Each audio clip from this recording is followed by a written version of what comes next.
കേരളത്തിൽ പലയിടത്തും പെരുമഴ തുടരുകയാണ്. നമുക്കാണെങ്കിൽ ക്രിക്കറ്റിന്റെ ആവേശം ഈ മഴയത്ത് ചോദിക്കാതിരിക്കാൻ പറ്റില്ല. ഇല്ല, കാരണം നമ്മള് ക്രിക്കറ്റിന്റെ ആവേശം ഈ മഴ കൊണ്ട് കെടൂല. നമ്മൾ എവിടെ ചെന്നാലും ആളുകൾ വൻ സ്വീകരണമാണ് തരുന്നത്. അതെ, നമ്മളുള്ളത് ഇന്ന് നമ്മുടെ വിക്കറ്റ് ടു ടിക്കറ്റ് മത്സരം നമ്മൾ നടത്താൻ പോകുന്ന സ്ഥലത്തിന് ഒരു പ്രത്യേകതയുണ്ട്. ഇതൊരു ക്രിക്കറ്റ് ഗ്രാമമല്ല. അല്ല, പക്ഷെ അവിടെ ഒരു പന്ത് കളി നടക്കുന്നുണ്ട്. അതെ, കേരളത്തിലെ വോളിബോളിന്റെ പെരുമ വിളിച്ചോതുന്ന മൂലാട് ഗ്രാമത്തിലാണ്. അവിടെ ബ്രദേഴ്സ് മൂലാട് എന്ന് പറയുന്ന ക്ലബ്ബ്. നമുക്കറിയാം, ഇതിനോടകം തന്നെ കേരളത്തിലെ ഒട്ടനവധി ഒരുപാട് താരങ്ങളെ വാർത്തെടുത്ത് രാജ്യത്തിന് സംഭാവന ചെയ്ത, രാജ്യത്തെ വോളിബോളിന് സംഭാവന ചെയ്ത മൂലാട് ഗ്രാമത്തിലാണ്. ഇത് ഇവിടെയുള്ള കുട്ടിത്താരങ്ങളുണ്ട്, അവർക്കൊപ്പം കുറച്ച് മുതിർന്ന ആളുകൾ. ഇവർ ആർമിയുടെ ടീമാണ് കേട്ടോ, ആർമിയുടെ ടീമാണ്. പല സ്ഥലത്ത് നിന്ന് വന്ന് ഇവിടെ പരിശീലനത്തിന് എത്തിയതാണ്. എന്തായാലും വലിയ സന്തോഷം. പെരുമഴയത്ത് നമ്മൾ പ്രതീക്ഷിച്ചില്ല എത്ര ആളുകൾ. ഇല്ല, മഴയാവുമ്പോ എല്ലാവരും ഒന്ന് ഒതുങ്ങും, പക്ഷെ ഇവിടെ ആളുകൾ കൂടുകയാണ്, ഒരു ആവേശം കത്തിക്കേറുകയാണ്. ഇസ്മായില്, ശരത്ത്, ഈ പറഞ്ഞ ജിതിന്, രതീഷ്, ഇവരെ പോലുള്ള കളി ഇവിടെ നിന്നും വളർന്നു വന്നത് അതിനെ എത്രത്തോളം വോളിബോളിന് പ്രാധാന്യം കൊടുക്കുന്നുണ്ട്. അപ്പം ഇവിടുത്തെ ക്യാമ്പുകൾ അത്രയും ഉഷാറാണ്. ക്രിക്കറ്റ് കളിക്കാറുണ്ടോ? എറിഞ്ഞു പൊളിച്ചേ.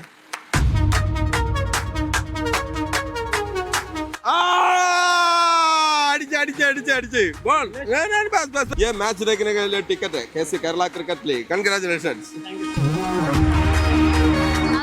നവനീതാണ് എറിയുന്നത് കേട്ടോ. ഊരി തെറിച്ചു പോയി. അത് ഈസിയാ അല്ലേ? ഈസിയാണ് അത്.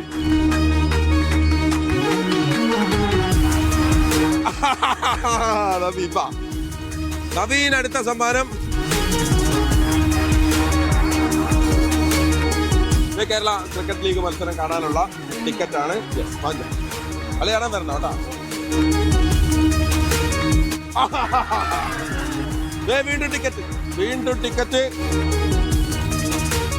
കൺഗ്രാചുലേഷൻസ്.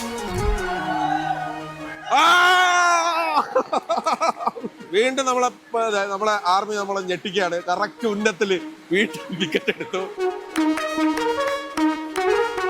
അപ്പൊ ഫസ്റ്റ് നമ്മൾ മറ്റു സ്ഥലത്ത് പോയത് പോലെയല്ല, അല്ല, ഭയങ്കര ഉന്നുള്ള ആളുകളാണ് കാര്യമായിട്ട്. അതായത് നമ്മള് ഈ സെർവ് ചെയ്യുന്ന കൈ കൊണ്ട് സ്പിൻ ചെയ്യാനും പറ്റും, സ്മാഷ് അടിക്കുന്നവർക്ക് പേസ് എറിയാനും പറ്റും. അവസാനം വന്നൊരു സലീം എന്ന് പറഞ്ഞ ചേട്ടൻ വന്നിട്ടേ ഒരു മിന്നൽ ബോൾ കണ്ടില്ല, കുറ്റി വീഴുന്നതിനാണ് പോയത്. ഓക്കെ, അപ്പൊ നമ്മള് ബ്രദേഴ്സ് മൂലാടിന്റെ ഗ്രൗണ്ടിൽ നിന്ന് പോവുകയാണ്. പക്ഷേ നമ്മൾ പറയട്ടെ, എല്ലാ സ്ഥലത്തും ഞങ്ങൾ വന്ന് പറയുന്നത് കേരളത്തിലെ ഒരുപാട് ക്രിക്കറ്റ് താരങ്ങളെ വാർത്തെടുക്കുന്ന സ്ഥലം എന്നാണ്. പക്ഷെ ഇവിടെ അങ്ങനെയല്ല. കേരളത്തിന്റെ വോളിബോളിന്റെ ഏറ്റവും പവർഫുൾ ആയിട്ടുള്ള ഒരു ഗ്രാമം ഏത് എന്ന് ചോദിച്ചാൽ നമുക്ക് നിസ്സംശയം പറയാം, അതിന്റെ മുന്നിൽ മൂലാടിന്റെ പേര് ഇങ്ങനെ തെളിഞ്ഞു നിൽക്കും. ബ്രദേഴ്സ് ക്ലബ്ബ് അത് ഇനിയും ഉയരങ്ങളിലേക്ക് പോകട്ടെ. നമ്മുടെ ഈ കാണുന്ന കുട്ടികളൊക്കെ ഉണ്ടല്ലോ, ഇവരൊക്കെ കുറച്ച് കഴിഞ്ഞാൽ നമുക്ക് ഇന്ത്യയുടെ ജേഴ്സിയിലൊക്കെ കാണാൻ. അല്ല, രണ്ടാമതൊരു വരവ് വരേണ്ടി വരും. ഒരു വരവൂടെ ഞങ്ങൾ വീണ്ടും അന്ന് വരും. അപ്പൊ ബൈ.